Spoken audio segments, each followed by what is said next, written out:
सदियों की प्रतीक्षा के बाद हमारे राम आ गए।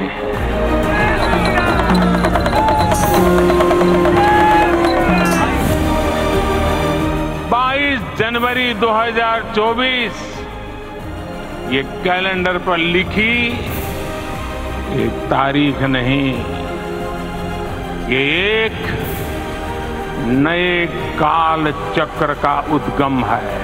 राम भारत का प्रताप है। सियावर रामचंद्र की। নমস্কার, দেখছেন রিপাবলিক বাংলা। বাংলার প্রাইম টাইমে আপনাদের সঙ্গে রয়েছি আমি বিশাখা। আমরা দেখলাম আজ সকাল পর্যন্ত একটা নিরন্তর সংগ্রাম অবসান হওয়ার পথে ছিল এবং তারপর একটা নতুন যুগের সূচনা হলো। আমরা দেখলাম 500 বছরের অখণ্ড সংগ্রাম অবশেষে শেষ হলো সেই সংগ্রামিশান।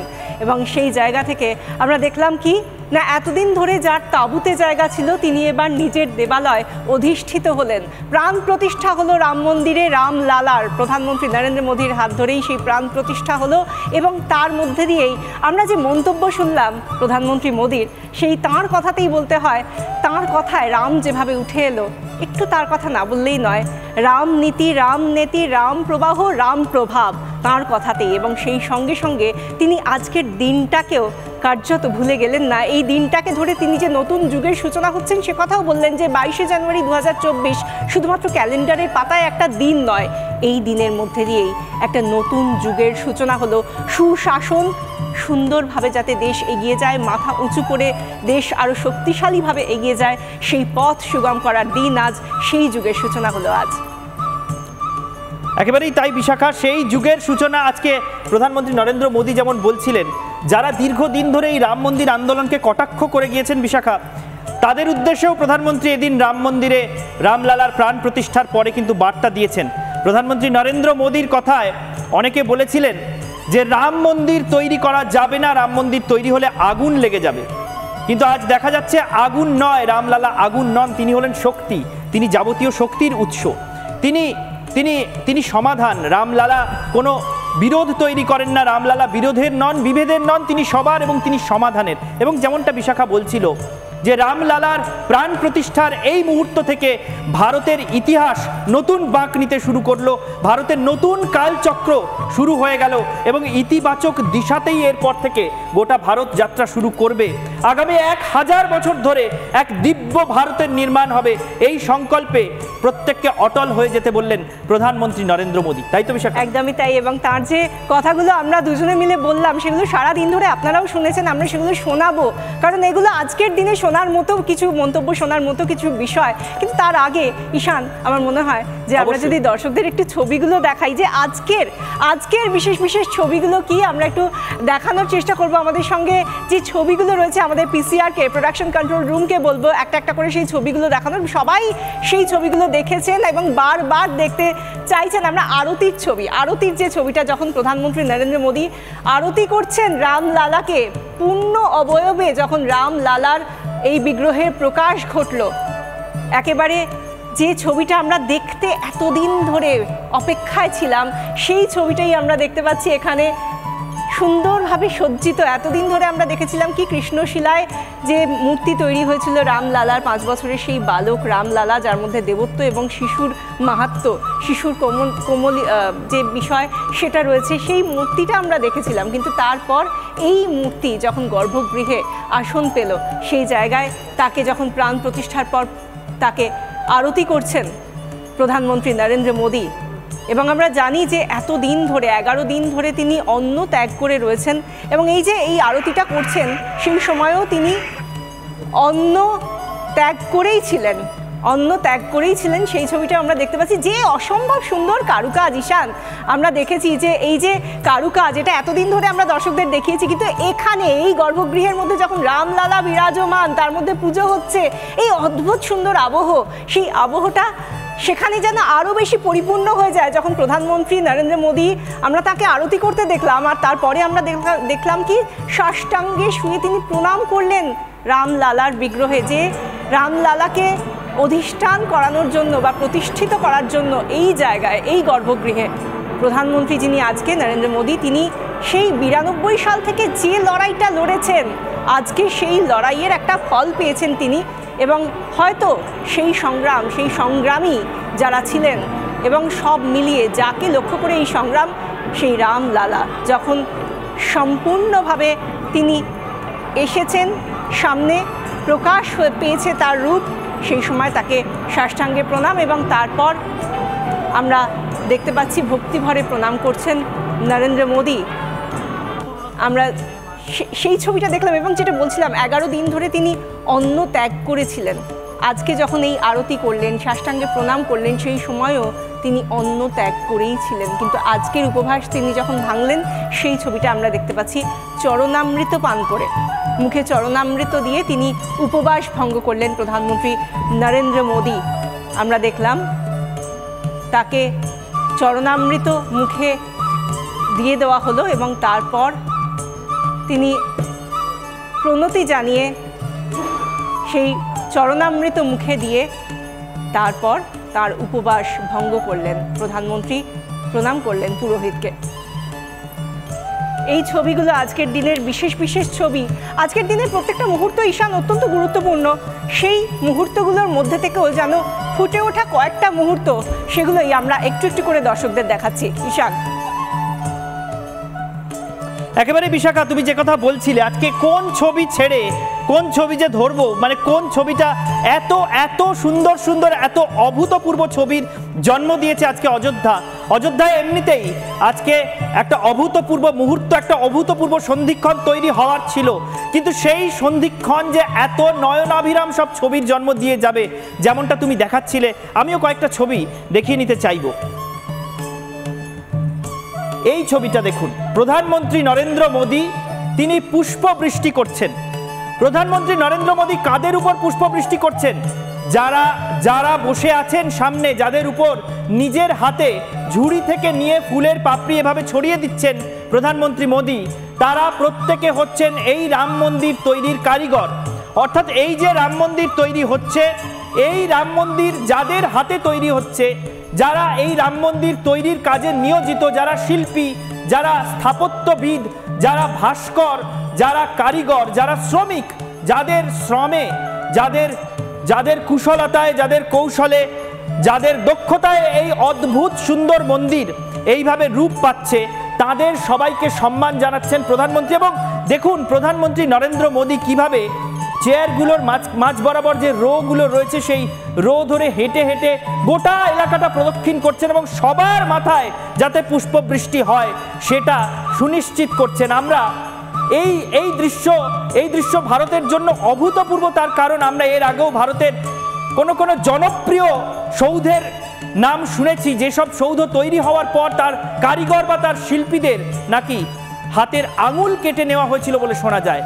তার কারণ ওই রকম সৌধ যাতে পৃথিবীর আর কোনো প্রান্তে কেউ বানাতে না পারেন, সেই জন্য নাকি এমনটা করা হয়েছিল। এটা কিন্তু ভারতীয় সংস্কৃতি নয়। ভারতীয় সংস্কৃতি কোনটা সেটা প্রধানমন্ত্রী নরেন্দ্র মোদী দেখালেন। কারিগরদের মাথায় পুষ্পবৃষ্টি করলেন গোটা দেশের জনতার তরফ থেকে। আরেকটা ছবি, এটা সরজুর ঘাটে দীপাবলির ছবি। প্রধানমন্ত্রী নরেন্দ্র মোদী এর আগের দিন যেদিন অযোধ্যায় গিয়েছিলেন, অযোধ্যার বিমানবন্দর উদ্বোধনের জন্য, অযোধ্যার রেলওয়ে স্টেশন উদ্বোধনের জন্য, সেই দিনই বলেছিলেন যে দীপাবলি পালন করা হোক রাম মন্দির উদ্বোধনের দিন, রামলালার প্রাণ প্রতিষ্ঠার দিন। গোটা দেশে রাম জ্যোতি জ্বালানোর ডাক দিয়েছিলেন। এই আজ সেই অভূতপূর্ব ছবি আসছে সরজুর তট থেকে, রামলালার স্মৃতিধন্য সরজুর ঘাট থেকে সেই ছবি আসছে। কিভাবে দীপাবলির আলোয়, অকাল দীপাবলির আলোয় বলা ভালো, সেজে উঠেছে, ঝলমল করছে সরজুর তট। আরও একটা ছবি দেখাবো, এটাও আজকের দিনের অত্যন্ত গুরুত্বপূর্ণ এবং উজ্জ্বল একটা ছবি। এই যে দীপাবলি দেশ জোড়া, শুধু সরজুর তটে নয়, গোটা দেশে চলছে যে দীপাবলি, সেই দীপাবলিতে সামিল প্রধানমন্ত্রী নরেন্দ্র মোদীও। প্রধানমন্ত্রী নরেন্দ্র মোদীর সেই ছবি দেখুন, অযোধ্যায় রামলালার প্রাণ প্রতিষ্ঠা অনুষ্ঠান সেরে এবং সেখানে অন্যান্য আনুষঙ্গিক কর্মসূচি সেরে তিনি দিল্লিতে ফিরেছেন নিজের বাসভবনে, এবং নিজের বাসভবনে রাম জ্যোতি জ্বালিয়ে কিভাবে প্রধানমন্ত্রী মোদী দীপাবলি উদযাপন করছেন সেটা দেখুন। সেই অভূতপূর্ব দীপালোক, প্রধানমন্ত্রীর বাসভবন, দেশের প্রধানমন্ত্রী, বিশ্বের বৃহত্তম জনসংখ্যার দেশ ভারত, বিশ্বের বৃহত্তম গণতন্ত্র ভারত, সেই ভারতের প্রধানমন্ত্রীর বাসভবনে প্রধানমন্ত্রী নিজের হাতে প্রদীপ প্রজ্বলন করছেন, রামজ্যোতি জ্বালাচ্ছেন, দীপাবলির সূচনা করছেন, অকাল দীপাবলি। যেমনটা ভগবান শ্রী রামচন্দ্র রাবণের বিরুদ্ধে চূড়ান্ত যুদ্ধ শুরু করার আগে অকাল বোধন করেছিলেন মা দুর্গার, একইভাবে রামলালার প্রাণ প্রতিষ্ঠা করে অকাল দীপাবলির ডাক দিয়েছিলেন নরেন্দ্র মোদী এবং নিজেই প্রধানমন্ত্রীর বাসভবনে সেই অকাল দীপাবলির সূচনা করে দিলেন এবং গোটা দেশ আজকে এভাবেই আলোতে ঝলমল। এই সমস্ত ছবি এবং প্রধানমন্ত্রী নরেন্দ্র মোদীর আজকের ভাষণ থেকে সবচেয়ে গুরুত্বপূর্ণ অংশগুলো, সবচেয়ে তাৎপর্যপূর্ণ অংশগুলো আমরা আপনাদের শোনাবো। রাম মন্দির আন্দোলনে প্রজন্মের পর প্রজন্ম ধরে যারা যুক্ত ছিলেন তারা বারবার বলতেন, বারবার তারা স্লোগান তুলতেন, রাম লালা হাম আয়েঙ্গে, মন্দির ওয়াহি বানায়েঙ্গে। বারবার তাদের কটাক্ষ শুনতে হতো যে মন্দির ওয়াহি বানায়েঙ্গে লেকিন তারিখ নেই বাতায়েঙ্গে। মন্দির বানাবো তো বলছেন কিন্তু তারিখ তো বলছেন না। তারিখও বলা হলো, মন্দিরের শিলান্যাসও হলো, ভূমি পূজনও হলো, মন্দির প্রতিষ্ঠাও হয়ে গেল, রামলালার প্রাণ প্রতিষ্ঠাও হয়ে গেল। এর আগে পর্যন্ত আমরা গত দুদিন ধরে বারবার যাদেরকে রিপাবলিক বাংলায় দেখাচ্ছিলাম, সেই সাধ্বী রীতাম্বরা, সাধ্বী উমা ভারতী, তারা বারবার চোখের জল ফেলতেন। এই দীর্ঘ আন্দোলন পর্বে আমরা দেখেছি তারা বলতেন একটা তাঁবুর মধ্যে, রাম চবুতরার মধ্যে রামলালাকে থাকতে হচ্ছে। আমরা এখনো রামলালাকে তার নিজের জন্মভূমি পুরোপুরি ফিরিয়ে দিতে পারলাম না, আমাদের চোখে জল চলে আসে। আজকে সেদিন দুঃখে কাঁদতেন, আজকে তারা আনন্দাশ্রু বইয়ে দিচ্ছেন, আনন্দে তাদের চোখে জল। এবং প্রধানমন্ত্রী নরেন্দ্র মোদীর গলাতেও কিন্তু আজ ধরা পড়ল সেই আবেগ। প্রধানমন্ত্রী নরেন্দ্র মোদী প্রাণ প্রতিষ্ঠা শেষে তার ভাষণে কি বললেন? তার ভাষণে বললেন যে এতদিন পরে রামলালা তার ঘর পেলেন। কি বলেছেন প্রধানমন্ত্রী একবার শুনে নি। हमारे रामलला अब टेंट में नहीं रहेंगे, हमारे रामलला अब इस दिव्य मंदिर में रहेंगे। कि जो घटित हुआ है इसकी अनुभूति विश्व के कोने कोने में राम भक्तों को हो रही होगी। ये क्षण अलौकिक है, ये पल पवित्रतम है। 22 जनवरी 2024 ये कैलेंडर पर लिखी एक तारीख नहीं, नए काल चक्र का उद्गम है। আমরা শুনলাম কি বললেন প্রধানমন্ত্রী নরেন্দ্র মোদী। এখানেই শেষ নয়, তিনি তার আক্ষেপও প্রকাশ করেছেন। তিনি বলেছেন প্রভু রাম তাদের ক্ষমা করুন, এতদিন সময় লাগলো তাকে ঘরে ফেরানোর জন্য, এতদিন পর নিজ গৃহে নিজ দেবালয়ে ফিরতে পারলেন শ্রীরাম, সেই জন্য ক্ষমা প্রার্থনা করতেও ভুললেন না প্রধানমন্ত্রী নরেন্দ্র মোদী। प्रभु श्री राम से क्षमा याचना भी करता। हमारे पुरुषार्थ, हमारे त्याग, तपस्या में कुछ तो कमी रह गई होगी। इतनी सदियों तक ये कार्य कर नहीं पाए, आज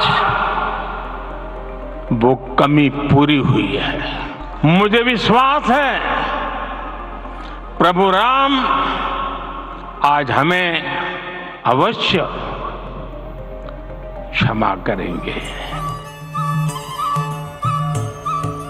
প্রধানমন্ত্রী নরেন্দ্র মোদী এদিন মন্দিরের উদ্বোধন করে এবং রামলালার মূর্তির প্রাণ প্রতিষ্ঠা যজ্ঞে অংশ নেওয়ার পর কি বললেন? তিনি আরো বললেন যে এই মন্দির শুধু দেবতার মন্দির নয়, এই মন্দির ভারতীয় দৃষ্টির মন্দির, ভারতীয় দর্শনের মন্দির, ভারতীয় চিন্তা চেতনার মন্দির। প্রধানমন্ত্রী কি বললেন প্রধানমন্ত্রীর ভাষাতেই আরো একবার শুনে নিন। ये भारत की दृष्टि का, भारत के दर्शन का, भारत के दिग्दर्शन का मंदिर है। ये राम के रूप में राष्ट्र चेतना का मंदिर है। राम भारत की आस्था है, राम भारत का आधार है, राम भारत का विचार है, राम भारत का विधान है, राम भारत की चेतना है, राम भारत का चिंतन है, राम भारत की प्रतिष्ठा है, राम भारत का प्रताप है, राम प्रवाह है, राम प्रभाव है, राम नेति भी है, राम नीति भी है। राम नित्यता भी है, राम निरंतरता भी है, राम विभु है, विशद है, राम व्यापक है, विश्व है, विश्वात्मा है। और इसलिए जब राम की प्रतिष्ठा होती है तो उसका प्रभाव वर्षों या शताब्दियों तक ही नहीं होता, उसका प्रभाव हजारों वर्षों के लिए होता है। আমরা শুনলাম প্রধানমন্ত্রী মোদী বলছিলেন যে রাম দেশের আধার।